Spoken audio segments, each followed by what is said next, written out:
this kind of plastic is different than this kind of plastic, which is different than this kind of plastic, which is different than this kind of plastic, or 100 other kinds of plastic, so it can fulfill all of those functions. But it's far more versatile even than that. So going back to iPhone, I always call it by a proper name. Inside the iPhone, what powers the iPhone? Well, it's a mini computer. Now, every computer requires what's called a circuit board, something to connect all of the chips together so that they can interact with each other.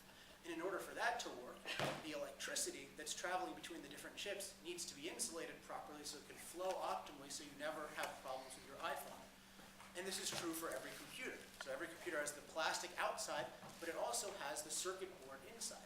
And circuit boards, each and every one of them, is made from petroleum. Petroleum engineered in a different way to perform this particular function. Now, if you're trying to do it with metal, if you're trying to do it with wood, if you're trying to do it with cotton, you would have a lot of trouble. But petroleum can fulfill this function.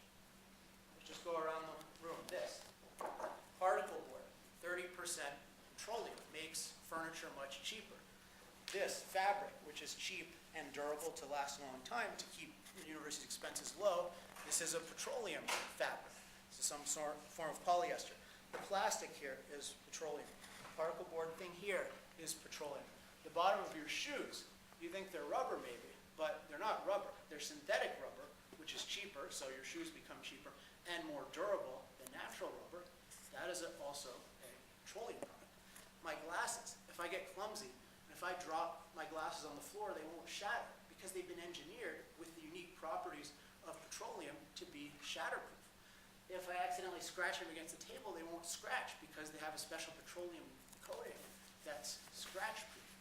Any of you who are wearing any kind of non-polyester, nylon, anything that's not cotton or a natural fiber, you're getting that from oil. And often, that's usually what makes clothes cheaper. So, just as a random example, it's kind of cold here. I was in Utah earlier this week, and it was really cold. And I'm from Southern California, where it's not cold, so I couldn't find a winter jacket in my house. But I didn't want to spend a lot of money. I just wanted to take one little snowboarding trip in Utah before I spoke. But I didn't want to spend a lot of money. So I went to Walmart, and they had a $10 thick jacket. And that whole thing was made of oil. And it's the only way it could have been that cheap. And I thought, wow, there's someone, I could conceive, I wouldn't have broken the bank for myself if I had bought a $50 jacket. I could have probably handled that in the long run. But someone who was really poor, especially in this economy, they could get a super cheap jacket because of the versatility and the cheapness of petroleum products. So there are many other things in this room, of course, the whiteboard, the clock, the periodic table itself, fluorescent lights, that projector, the garbage can, garbage bag, etc. But let's say you go outside of here. So let's look at some more, how petroleum is omnipresent throughout our life. You go to drive home. Now we're going to talk about driving in a second, but everyone associates oil with driving, so I want to go through all the non-driving uses right now. So you go to your car, you walk in the parking lot. What's the parking lot made of? It's made of asphalt. What's asphalt made of? It's an oil derivative. So it comes, every barrel of oil generates a certain amount of asphalt. So every time you're on a road, you're driving on oil. And every time you're in a car, you're driving on an oil road with tires that are rubber, but they're not really rubber because they're made of synthetic. They're synthetic rubber, which is made of oil. So you're driving on oil, with oil, and of course powered by oil. The seats are made of oil. The stuffing of the seats are made of oil. Your CD that goes in your CD player is made of oil. If your seats are not they're not some sort of synthetic material, they're leather, which is then coated with oil to make it last longer or to make it softer. If any of you happen to be bored during this presentation and start reading a book, pages that are coated with oil to make them last longer, as is the cover. Your fleece is obviously made of oil, which makes it very soft. So just, you go out there, you're in your car, everything is oil. Never noticed this before. I do this a lot. You can imagine, it's really fun. So, and it starts to get you thinking, wow, this is an addiction? What would health look like? None of this stuff. So, you start driving home, and I like to look at the most life and death things. So if you look at the hospital, you think, what is in the hospital? If you go to a hospital, try to find what's made of oil, you'll realize that you're in bad shape if there's no petroleum products in that hospital, because the diagnostic machines have all kinds of plastic in them. The Your stitches last long because they have a very specific type of petroleum, artificial hearts, major petroleum component, any kind of artificial implant in your body, petroleum component. It's everywhere. A couple more examples. You go home. What's the inside of your fridge made out of?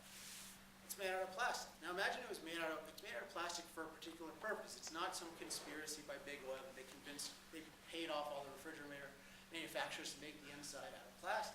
The reason is because plastic has unique properties, including resisting bacteria, which is the same reason that your shower floor is probably plastic. And therefore, you can feel much safer about the safety of your food, about the quality of your food, and that you're not going to get sick from it because the inside of your refrigerator is not wood. Imagine it's wood, it's metal, it's cloth, and imagine how much bacteria would build up there.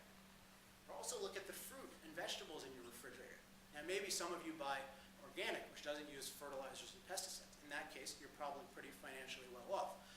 Most of the people in the world can't afford organic, and therefore they buy fruit and vegetables that can be mass produced and that last a lot longer because of pesticides and fertilizers. Now, who wants to bet what those are made of?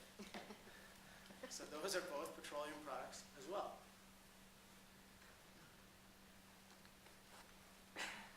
You go to bed. Whether you've got one of those super comfortable memory foam beds, that's made of oil. Sleep Number bed, that's made of oil. It's not a big wood air chamber or cloth air chamber or metal air chamber. If it's not wood, cloth, or metal, it's probably made of oil.